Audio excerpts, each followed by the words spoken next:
सुखलोक का दरवाजा और स्वर्गलोक के दरवाजे के खोलने की कहानी पहले दी गई है।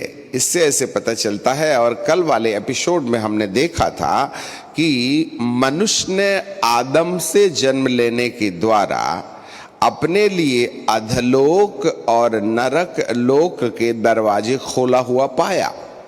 इसलिए दाऊद कहते हैं, बाबा दाऊद कहते हैं, जब मैं मां के गर्भ में था तब से मैं पाप की दशा में था। और दूसरी ओर से वे गुहार लगा के कहते हैं, तू मेरी देह मुझे अधलोक में पड़ने ना देगा। वो ये कहते हैं कि पृथ्वी में तू मुझको सड़ने नहीं देगा। अधलोक में पड़ना और पृथ्वीलोक में सड़ना, यह मनुष्य के अंदर पैदाइशी विरासत है, जिसे आदम के द्वारा उत्पन्न हुए जाने के कारण हमारी विरासत में है। सो धरती पर, क्योंकि रोमियो की किताब में भी लिखा है और उसके 3 अध्याय में और उसके 23वें पद में कि सबने पाप किया और परमेश्वर की महिमा से रहित हैं और पाप की मजदूरी तो मृत्यु है। और 20वें पद में लिखा है, क्योंकि व्यवस्था के कामों से कोई प्राणी अपने आप को धर्मी नहीं ठहरा सकता, क्योंकि इसलिए कि व्यवस्था के द्वारा पाप की पहचान होती है।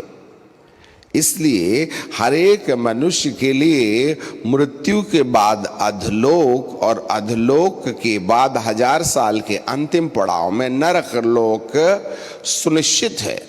और इस दशा से मनुष्य को छुटकारा दिलाने के लिए दाऊद के नगर में एक उद्धारकर्ता जन्मा, जो पूर्व की ओर सितारे की चमकने के द्वारा एक दुहाई का विषय बना। आपको जानकारी मिले, इसलिए प्रभु जी कहते हैं कि परमेश्वर ने जगत से ऐसा प्रेम किया कि उसने अपना एक लौता, और यशायाह के 9वें अध्याय में अद्भुत युक्ति करने वाला, यही है वह अद्भुत युक्ति करने वाला जो खोलने के लिए, अर्थात अनंत जीवन का दरवाजा, मृत्यु के बाद इब्राहिम की गोद में हमारी आत्मा कुछ समय तक निवास करे और यीशु के दूसरे आगमन का इंतजार करे। और जब यीशु का दूसरा आगमन होगा तो सुखलोक से, पैराडाइज से वे सारी आत्माएं जो इब्राहिम बाबा और लाजर के साथ शांति के साथ विश्राम कर रही हैं, वे अपना देह पहनने के लिए धरती पर आएं और अपने देह पहन करके फिर से स्वर्ग में प्रवेश कर जाएं। इस महत्वपूर्ण काम को करने वाला केवल एक ही है।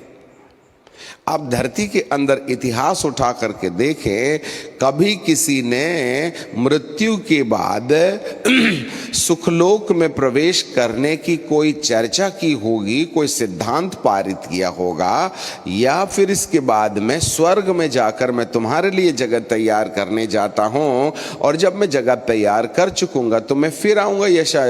यूहन्ना की किताब के 14वें अध्याय के 1 पद से, हम तुम्हारा मन व्याकुल ना हो, तुम परमेश्वर पर विश्वास करते हो, मुझ पर भी विश्वास करो। मेरे पिता के यहाँ रहने के बहुत से स्थान हैं और यदि नहीं होते तो मैं तुम्हें साफ कह देता, परंतु मैं तुम्हारे लिए जगह तैयार करने जाता हूं और जब मैं जगह तैयार कर चुकूंगा तो मैं फिर आऊंगा और तुमको अपने साथ, जैसे मैं मृतकों में से जी उठा हूं, तुमको भी मृतकों में से जी उठने में पहलौठा मैं जो था ना, दूसरा तुमको बना के तुम्हें अपने साथ ले जाऊंगा। ये है वो कुंजी जिसकी खोले हुए को कोई बंद नहीं कर सकता।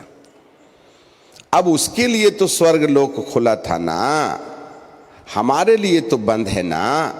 ऐसे